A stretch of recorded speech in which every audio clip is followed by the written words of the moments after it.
அப்புறமா என்னன்னு பார்க்கலாம். பார்த்தீங்கன்னா, நம்ம முத்து வந்து ரொம்பவே சந்தோஷப்படுறாரு.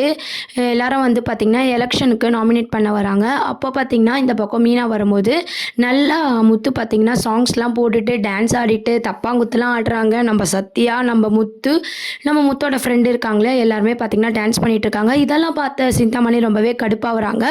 இப்படியே போனா மீனா ஜெயிச்சுடுவா, அவள ஜெயிக்கவே விடக்கூடாது அப்படின்ற மாரி சிந்தாமணி யோசிக்கிறாங்க. அடுத்தப்புறமும் அப்படின்னு பார்த்தீங்கன்னா, சிந்தாமணி அந்த எலக்ஷன்ல வந்து ஜெயிக்கணும் அப்படின்றதுக்காக பணத்தை வந்து நல்லா வந்து செலவு பண்ணி ஆளுங்களை வந்து கைக்குள்ளே போட்டுக்கணும் அப்படின்ற மாதிரி யோசிக்கிறாங்க. இன்னொரு சைட் பார்த்தீங்கன்னா, நம்ம மீனா என்ன பண்ணுறாங்க அப்படின்னா, புத்திசாலித்தனமாக பண்ணணும் அப்படின்னு சொல்லிட்டும் நம்ம பூ கட்டுறவங்களுக்கு நல்லது பண்ணணும் அப்படின்ற விதத்தில் எல்லாருமே பார்த்து அவங்க ஜெயிச்சா என்ன பண்ணுவாங்க, எந்த அளவுக்கு உதவி பண்ணுவாங்க அப்படின்ற விஷயத்த மக்களுக்கு கொண்டு போய் வந்து மீனா வந்து சேர்க்குறாங்க. இன்னொரு பக்கம் சிந்தாமணி வந்து பணத்தை செலவு பண்ணி பண்ணிட்டு இருக்காங்க. இன்னொரு சைடு மீனா பார்த்தீங்கன்னா ஆளுங்களை பார்த்து அவங்க செய்கிற நல்லதெல்லாம் வந்து சொல்லிட்டு இருக்காங்க. இந்த மாதிரியான எலெக்ஷன்ஸ் வேலைகள் ஒரு பக்கம் போயிட்டுருக்கு. இன்னொரு சைட் பார்த்தீங்கன்னா, ஸ்வேதா வந்து நம்ம மனோஜுக்கு வந்து பொண்ணு பார்த்துருக்காங்க இல்லையா, அவங்க வந்து ரிச்சி ஃப்ளைட்டில் வச்சுருக்காங்கன்னொன்னே விஜயா வந்து ரொம்பவே பேராசைப்படுறாங்க. ரோகிணி கிட்ட டைவர்ஸ் வாங்குறதுக்கு முன்னாடியே இந்த காரியெல்லாம் வேண்டாம் அப்படின்னு சொல்லி அண்ணாமலை வந்து எடுத்து சொல்கிறாரு. இருந்தாலும் விஜயா பார்த்தீங்கன்னா, நான் மனோஜுக்கு கல்யாணம் பண்ணியே தீருவேன் அப்படின்ற மாதிரி விஜயா வந்து ஒரு பக்கம் பேசிகிட்டு இருக்காங்க. இந்த விஷயம் எப்பவும் போல் பார்த்தீங்கன்னா, நம்ம விஜயா வந்து சிந்தாமணி கிட்ட சொல்ல போகிறாங்க. சிந்தாமணி மூலமாக இது வந்து நம்ம ரோகிணிக்கு தெரிய போகுது. ஸ்ட்ரெயிட்டாக பார்த்தீங்கன்னா, அந்த பொண்ணு வீட்டிலே ரோகிணி காண்டாக்ட் பண்ணி இந்த மாதிரி மனோஜை பற்றி தப்பாக பேச போகிறாங்க. அதனால் பார்த்தீங்கன்னா, மனோஜுக்கு நம்ம ஆல்ரெடி தெரிஞ்ச மாதிரி தான் இந்த சம்மந்தமும் பார்த்தீங்கன்னா மூக்கை உடச்சிக்கிட்டு வர மாதிரி தான் மனோஜ் வந்து காட்ட போகிறாங்க. ஸோ சிறகடிக்க சீரியல்லாம் முழுக்க முழுக்க பார்த்தீங்கன்னா, ரோகிணியோட கோட் சீன் வந்து முடிவுக்கு வராத மாதிரியும், மனோஜுக்கு இதுக்கு நடுவில் வந்து பொண்ணு பார்த்து மனோஜ் எப்படிலாம் வந்து நோஸ் கட் வாங்குறாரு அப்படின்ற ஒரு காமெடி சீனுமா நம்ம மீனாவும் முத்தும் எப்படி டெவலப் பார்க்குறாங்க அடுத்த ரேஞ்சுக்கு. இப்போ எலெக்ஷனில் வந்து மீனா நிற்கிறாங்க. மீனாவை தான் வின் பண்ணுற மாதிரி காட்டுவாங்க. ஆல்ரெடி ப்ரோமோவில் பார்த்தீங்கன்னா, மீனா வந்து இந்த மாதிரி அமைதியாக இருக்காங்க. சிந்தாமணி ஜெயிக்கிற மாதிரியான ப்ரோமோ நீங்கள் ஆல்ரெடி பார்த்துருப்பீங்க. ஆனால் கடைசியில் பார்த்தீங்கன்னா, மீனா ஜெயிக்கிற மாதிரி தான் எபிசோட்ஸ் வந்து கொண்டு வருவாங்க. சிந்தாமணி வந்து ஒன்று கனவு காண்டலாம், இல்லை லாஸ்ட் சீனில் பார்த்தீங்கன்னா மீனா தான் வந்து இந்த எலெக்ஷனில் வந்து வின் பண்ணுற மாதிரி அனௌன்ஸ் பண்ண போகிறாங்க. ஸோ இது எல்லாருக்குமே தெரிஞ்ச விஷயம் தான். எலெக்ஷனில் வந்து மீனா தான் வின் பண்ண போகிறாங்க.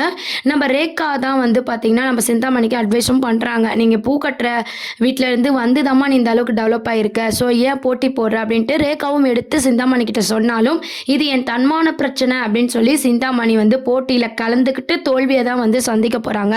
இன்னொரு சைடு ரேகா பார்த்தீங்கன்னா, சிந்தாமணியோட பொண்ணு அப்படின்றத காமியே வந்து சத்யா கிட்ட பழகிட்டு இருக்காங்க. அவங்க பொய்யை வந்து அவங்க மெயின்டைன் பண்ணுறாங்க. இந்த விஷயம் தெரிஞ்சால் சத்யா வந்து அதை எப்படி எடுத்துப்பாரு, சிந்தாமணி பொண்ணுன்னு தெரிஞ்சு ஏற்றுப்பாரா அப்படின்றதும் ஒரு பக்கம் வெயிட் பண்ணி பார்க்க வேண்டியது இருக்குது. இருந்தாலும் நம்ம ரேகாவோட கேரக்டர் வந்து ஒரு பாசிட்டிவாக கொண்டு போயிட்டு இருக்காங்க. அதுக்கப்புறம் ஸ்ருதிக்கு ஒரு புது பிரச்சனை வர மாதிரி ஆல்ரெடி இன்னைக்கு எபிசோடில் பார்த்துருப்பீங்க. என்னன்னு பார்த்தீங்கன்னா, நீத்து இருக்காங்களே அவங்க ஒரு புதுசாக பூக்கடை பொக்கே அப்படின்ட்டு ஆரம்பிச்சிருக்காங்க. அந்த இன்விடேஷன் அந்த ஓப்பனிங் அப்படின்னு சொல்லிட்டு அந்த இன்விடேஷன் வந்து ஸ்ருதி ஹோட்டலுக்கு வந்து பண்ணுறாங்க. அதை பார்த்ததும் வந்து ஸ்ருதி வந்து டென்ஷனாக வராங்க. அந்த டைம் தான் மீனா அங்கே இருக்காங்க. அப்போது வந்து அந்த பிளானை வந்து அழகாக மீனா வந்து கண்டுபிடிக்கிறாங்க. இவங்க இந்த மாதிரி கிராண்டாக ஓப்பன் பண்ணி அதில் உங்களை இன்வைட் பண்ணி நீங்கள் வந்து ரவியை வந்து சண்டை போடுவீங்க, என்ன இவ இப்படி பண்ணிகிட்ருக்கா அப்படின்னு சொல்லி சண்டை போடுவீங்க. இதனால் உங்களுக்கும் ரவிக்கும் பிரச்சனை வரும். அதை அவள் யூஸ் பண்ணி ரவி கூட சேரலான்னு நினைக்கிறா அப்படின்னு சொல்லி ஸ்ருதிக்கு அழகாக வந்து மீனா வந்து எடுத்து சொல்லுவாங்க. ஸோ அதனால் அந்த ஃபங்க்ஷன் நடக்கிறப்போ நீங்களும் ரவியும் வந்து இங்கே இருக்க வேண்டாம், நானும் அவரும் சேர்ந்து அன்றைக்கி ஒரு நாள் இந்த ஹோட்டலில் பார்த்துக்குறோம், நீங்களும் ரவியும் இந்த ஊர்லேயே இருக்க வேண்டாம் அப்படின்னு சொல்லி முத்து அழகாக பிளான் போடுறாங்க. அதனால் ஸ்ருதியும் பார்த்தீங்கன்னா, நீங்கள் சொல்கிறது தான் கரெக்டு, நீத்து இப்படி தான் பிளான் போட்டிருப்பான்னு சொல்லி நம்ம மீனா சொன்ன விஷயத்த அழகாக வந்து ஸ்ருதி புரிஞ்சுக்கிறாங்க. நம்ம எல்லாருக்குமே தெரிஞ்ச விஷயம் தான். நம்ம மீனா ஸ்ருதியோட பாண்டிங் பார்த்திங்கன்னா அழகாக வந்து கொண்டு வந்தாங்க.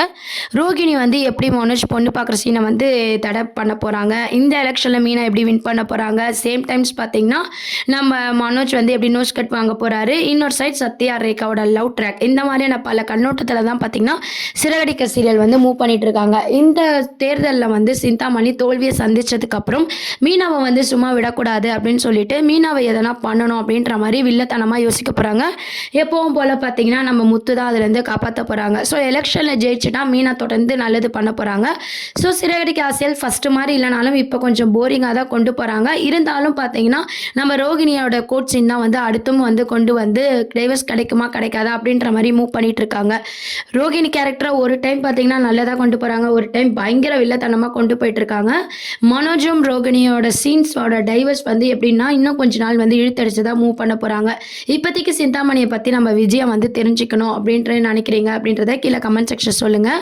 அதுக்கப்புறம் இந்த வீட்டோட டாக்குமெண்ட்ஸ் வந்து சிந்தாமணி கிட்ட இருக்கு இல்லையா, அதை பற்றியான ஒரு கதையை வந்து இதுக்கப்புறம் வந்து டைரக்டர் வந்து மூவ் பண்ணலை. அட்லீஸ்ட் அந்த விஷயம் தெரிஞ்சாவது அண்ணாமலை முத்துவில் எப்படி ரியாக்ட் பண்ணுவாங்க அப்படின்றதும் வெயிட் பண்ணி பார்க்க வேண்டியது இருக்குது.